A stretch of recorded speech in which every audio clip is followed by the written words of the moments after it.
ആരാണ് എൻ്റെ അയൽക്കാരൻ?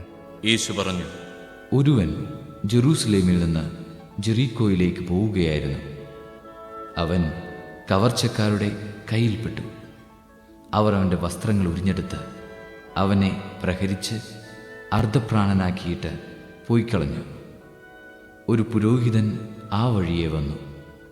അവനെ കണ്ട് മറുവശത്തുകൂടെ കടന്നുപോയി. അതുപോലെ ഒരു ലേവായനും അവിടെ വന്നപ്പോൾ അവനെ കണ്ടെങ്കിലും കടന്നുപോയി.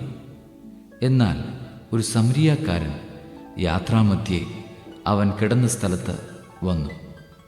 അവനെ കണ്ട് മനസ്സലിഞ്ഞ് അടുത്തു ചെന്ന് എണ്ണയും വീഞ്ഞുമൊഴിച്ച് അവൻ്റെ മുറിവുകൾ വെച്ചുകെട്ടി തൻ്റെ കഴുതയുടെ പുറത്തു കയറ്റി ഒരു സത്രത്തിൽ കൊണ്ടുചെന്ന് പരിചരിച്ചു. അടുത്ത ദിവസം അവൻ സത്രം സൂക്ഷിപ്പുകാരൻ്റെ കയ്യിൽ 2 ദനാറ കൊടുത്തിട്ട് പറഞ്ഞു, ഇവൻ്റെ കാര്യം നോക്കിക്കൊള്ളണം. കൂടുതലായി എന്തെങ്കിലും ചെലവാകുന്നെങ്കിൽ ഞാൻ തിരിച്ചു വരുമ്പോൾ തന്നുകൊള്ളാം.